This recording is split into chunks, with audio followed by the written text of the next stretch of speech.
Selamat malam bagi Bapak Ibu Saudara yang di Eropa dan juga selamat pagi atau selamat siang bagi Bapak Ibu Saudara yang ada di Amerika.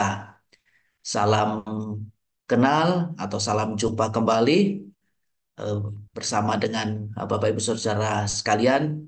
Pada kesempatan yang baik dan indah ini, mari kita sama-sama merenungkan firman Tuhan.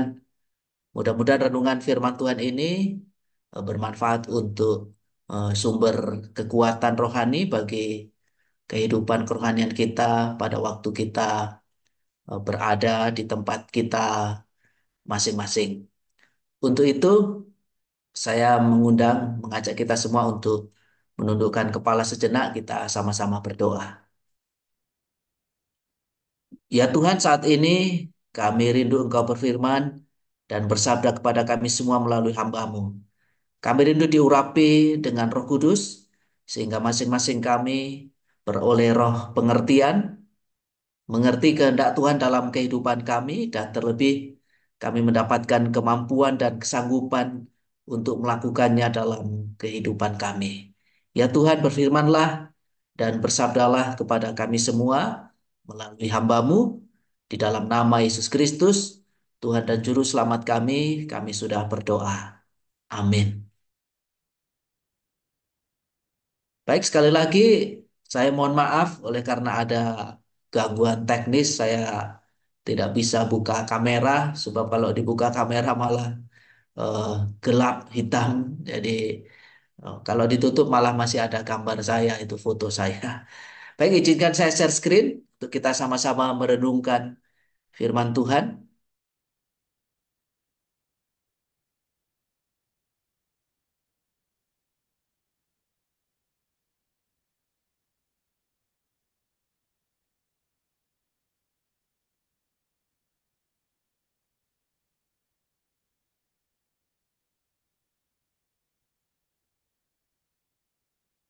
Sudah bisa ya, kelihatan ya. Baik, judul firman Tuhan pada kesempatan ini adalah mencari Tuhan. Bapak Ibu Saudara, kadang-kadang dalam kehidupan kita sebagai orang percaya, seringkali diperhadapkan dengan hal-hal yang membahayakan atau mencemaskan kita, sehingga membuat kita takut. Bapak Ibu Saudara, hidup kita di dunia ini penuh dengan ketidakpastian dan hal-hal yang kadangkala datang ke dalam kehidupan kita secara tiba-tiba atau tanpa kita duga-duga, tanpa kita sangka-sangka. Dan hal-hal yang membahayakan atau mencemaskan kita itu bisa datang kepada kehidupan kita secara tiba-tiba. Dan itu kadangkala membuat kita menjadi takut dan gentar. Contohnya, seringkali kita khawatir, takut, dan cemas dengan kejahatan-kejahatan, termasuk di dalamnya adalah terorisme yang bisa mengganggu, yang bisa datang ke dalam kehidupan kita, yang membahayakan kehidupan kita.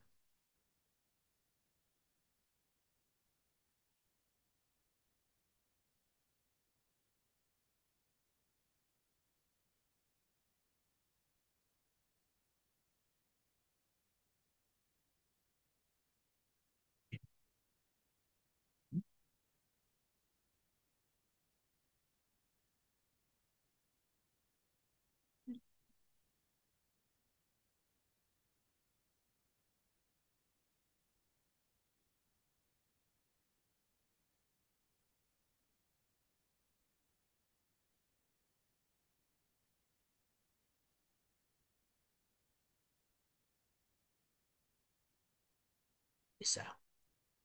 Atau mungkin kita takut dengan PHK, pemutusan hubungan kerja, lalu bisnis yang terancam, dan lain sebagainya. Kita ketahui kehidupan kita di dunia, khususnya pada saat ini, dunia kita sedang tidak baik-baik saja.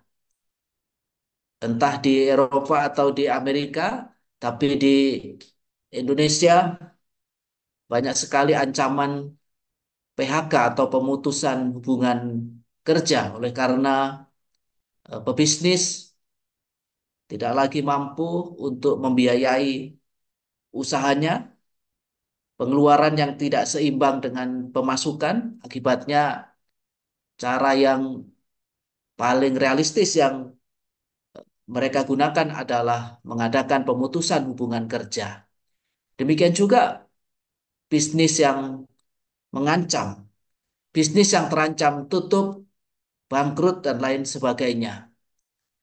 Satu kali saya bertemu dengan anggota kita, beliau mengeluh oleh karena usaha yang dijalani sedang bermasalah atau mengalami ancaman atau mendapat ancaman yang serius di mana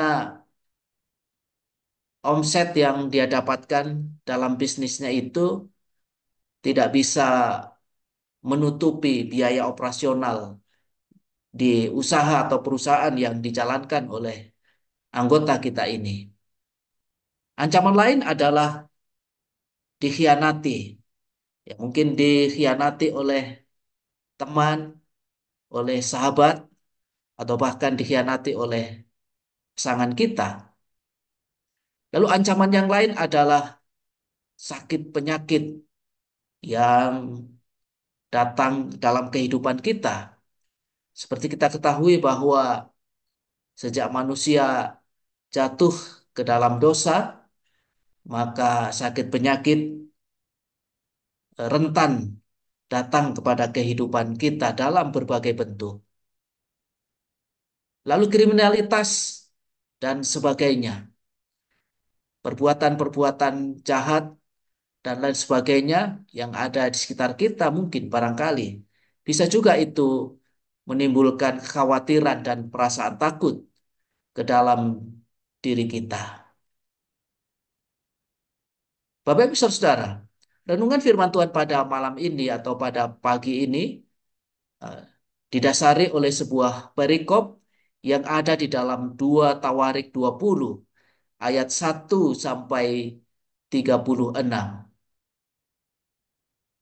Kalau kita perhatikan dalam 2 Tawarik 20, di sana ada sebuah kisah mengenai Raja Yosafat yang mengalami ketakutan yang luar biasa.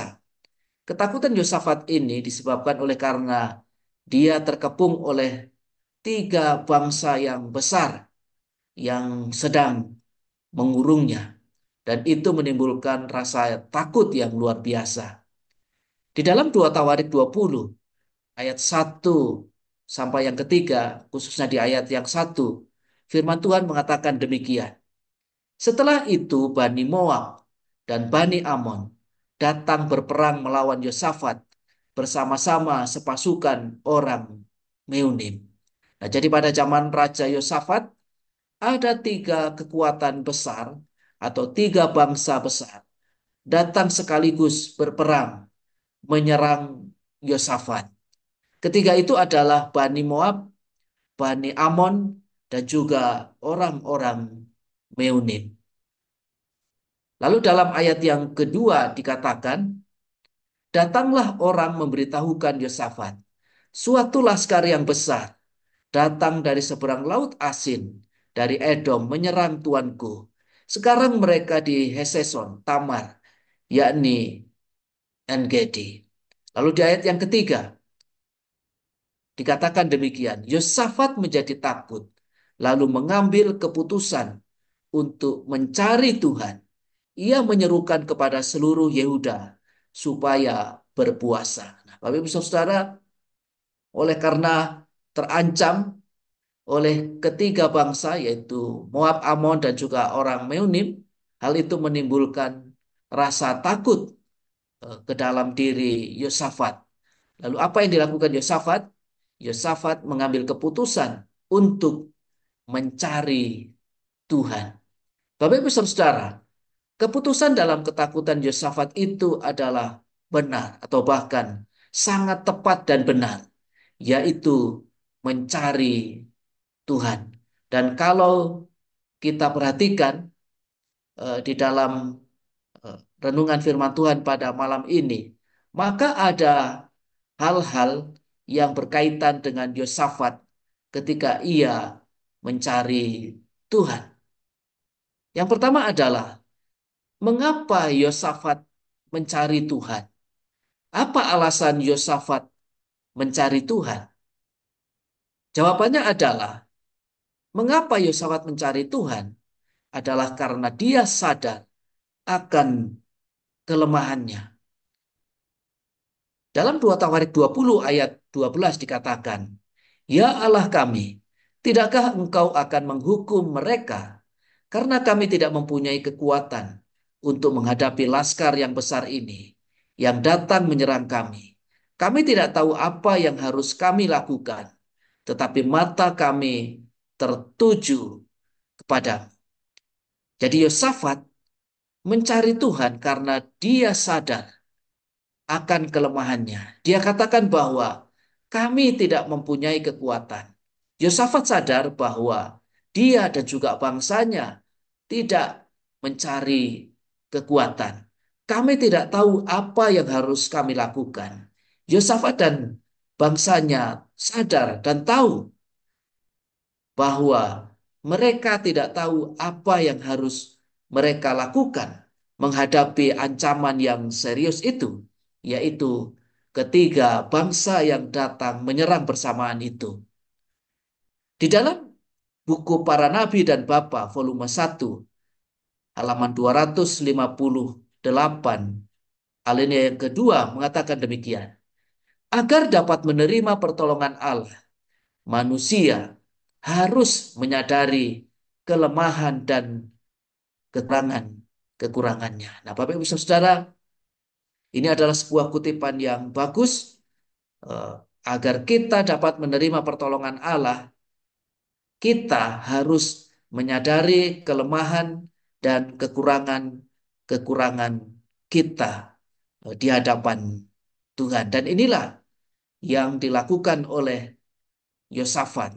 Dia menyadari kelemahannya, ketidaksanggupannya, ketidakberdayaannya, makanya dia datang kepada Allah untuk meminta pertolongan.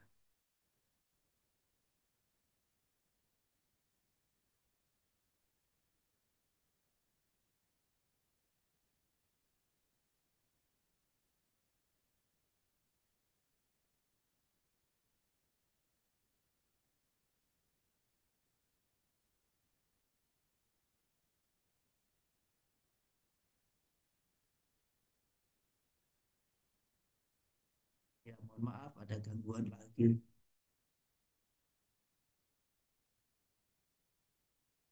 Amen.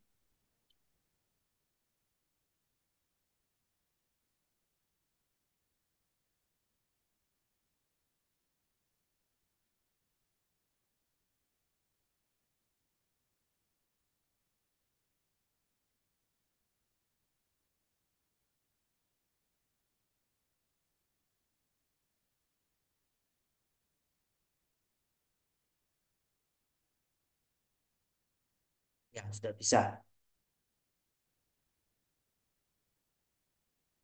Firman Tuhan dalam Amsal 3 ayat 5 mengatakan demikian. Percayalah kepada Tuhan dengan segenap hatimu dan janganlah bersandar kepada pengertianmu sendiri. Bapak Ibu Saudara, firman Tuhan dalam Amsal 3 ayat 5 mengajar kita agar kita percaya kepada Tuhan dengan segenap hati kita, agar kita tidak bersandar, agar kita tidak mengandalkan kepada kemampuan dan kesanggupan kita sendiri sebagai manusia.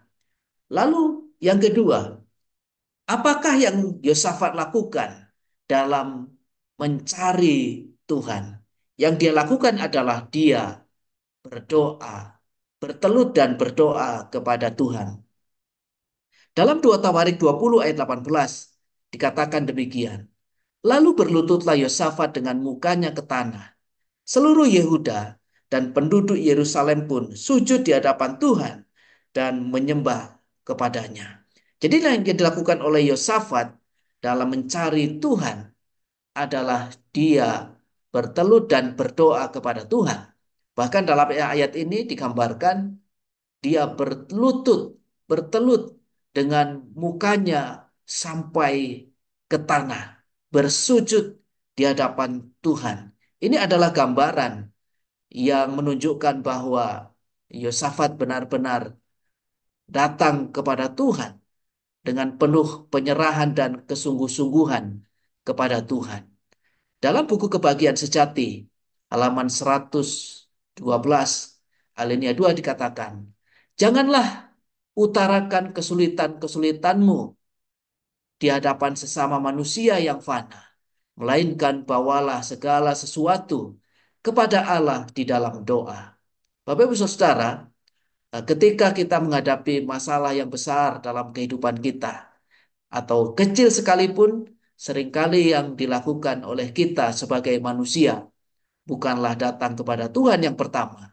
Seringkali kita curhat kepada sesama kita dulu, entah itu kepada teman, sahabat, kepada eh, orang tua, atau kepada siapa orang yang kita anggap bisa kita percaya. Kita lupa bahwa yang pertama-tama harus kita lakukan ketika kita menghadapi masalah dan persoalan adalah kita utarakan kesulitan-kesulitan kita itu, masalah-masalah kita itu kepada Allah di dalam doa-doa kita. Lalu dalam Lukas 22 ayat 41 dan 44a firman Tuhan mengatakan demikian. Kemudian ia menjauhkan diri dari mereka kira-kira sepelempar batu caranya. Lalu ia berlutut dan berdoa. Ia sangat ketakutan dan makin bersungguh-sungguh berdoa. Bapak Ibu Saudara, Lukas 22 ayat 41 dan 44 ini adalah gambaran pada waktu Yesus mau disalibkan. Dalam ketakutan, kekhawatiran dan pergumulannya, apa yang Yesus lakukan? Dia menjauh, dia mencari tempat yang dia anggap tepat dan cocok. Ia berlutut dan berdoa. Jadi dalam ketakutan, ia makin bersungguh-sungguh berdoa kepada Tuhan. Lalu yang ketiga, apakah yang terjadi ketika Yosafat mencari Tuhan dalam doa-doanya kepada Tuhan? Yang terjadi adalah bahwa Allah menyelesaikan setiap masalahnya. Allah menyelesaikan masalah yang dihadapi, khususnya serangan dari ketiga bangsa yang membuat dia takut dan gentar. Dalam 2 Tawarik 20 ayat 15 dikatakan demikian. Dan berseru, camkanlah ini hai seluruh Yehuda dan penduduk Yerusalem dan tuanku Raja Yosafat. Beginilah firman Tuhan kepadamu.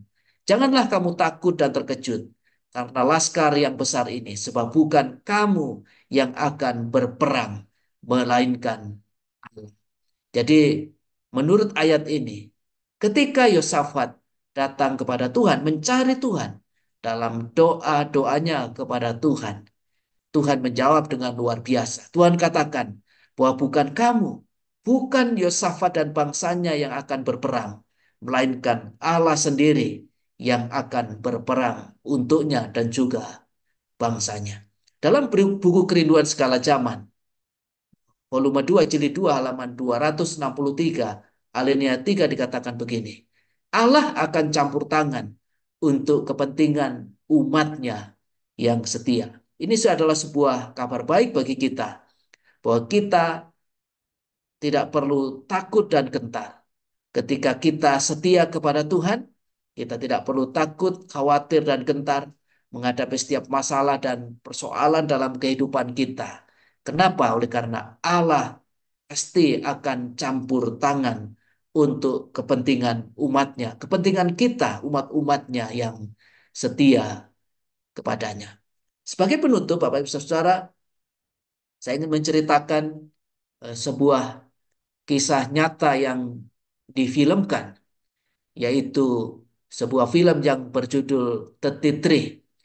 Ini adalah sebuah kisah nyata yang terjadi di Chili, di mana ada 33 penambang emas terjebak selama bulan atau tepatnya 66 hari di dalam sebuah eh, area tambang emas di bawah perut bumi. Diceritakan bahwa ketika 33 penambang emas ini sedang bekerja, terjadilah gempa bumi. Dan gempa bumi itu meruntuhkan gua itu. Sehingga 33 penambang emas ini tidak bisa keluar oleh karena jalannya eh, tertutup oleh reruntuhan batu-batu yang ada di goa tersebut. Upaya penyelamatan pun dilakukan, namun sepertinya tidak ada harapan. Bahkan cadangan makanan dan minuman yang ada di dalam goa itu mulai menipis. Jadi beruntung ada seorang penambang emas yang adalah seorang mantan anggota militer. Jadi dia memiliki pengetahuan mengenai survival.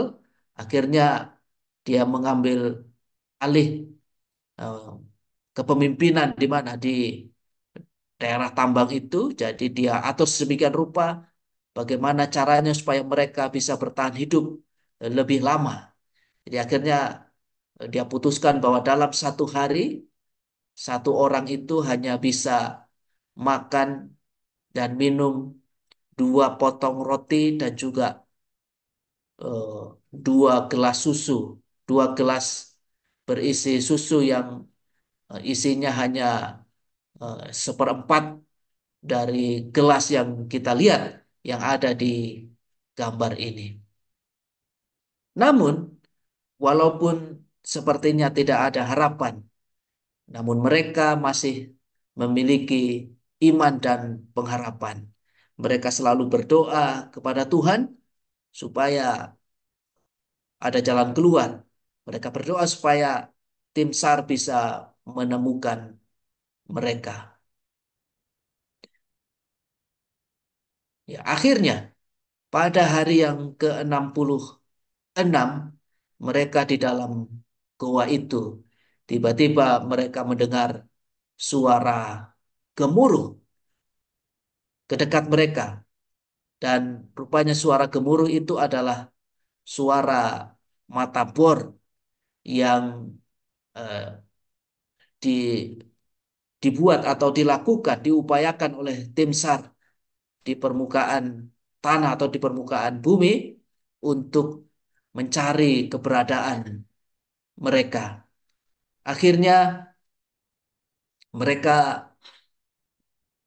bisa ditemukan, lalu dengan alat komunikasi mereka bisa mendapatkan suplai makanan dan akhirnya mereka bisa dikeluarkan satu persatu dengan menggunakan alat semacam kapsul di mana kapsul itu hanya bisa memuat satu orang. Dan akhirnya ke-33 penambang emas itu diselamatkan selama selama 66 hari mereka terjebak di mana? Di dalam perut bumi. Bapak Ibu Saudara, dalam Mazmur 37 ayat 5 firman Tuhan mengatakan demikian. Serahkanlah hidupmu kepada Tuhan dan percayalah kepadanya dan ia akan bertindak. Bapak Ibu Saudara, ayat ini adalah sebuah jaminan yang bisa kita pegang di dalam kehidupan kita. Bahwa ketika kita menyerahkan hidup kita kepada Tuhan, dalam segala persoalan, ketakutan, dan kekhawatiran kita, ada sebuah janji yang indah bahwa Ia akan bertindak, bahwa Tuhan akan bertindak untuk kita, untuk kepentingan kita, umat-umatnya yang setia. Dalam buku Christ Object Lesson, halaman 175, alinea yang pertama dikatakan begini. Tidak ada bahaya jika Tuhan akan menolak doa-doa umatnya. Yang berbahaya adalah jika di dalam ujian dan pencobaan mereka menjadi kecewa dan gagal untuk bertekun di dalam doa. Rupanya yang membahayakan dalam kehidupan kita adalah bukan karena Tuhan menolak doa-doa kita, pada waktu kita berdoa kepadanya. Kenapa? Oleh karena Tuhan pasti tahu yang terbaik untuk kehidupan kita masing-masing.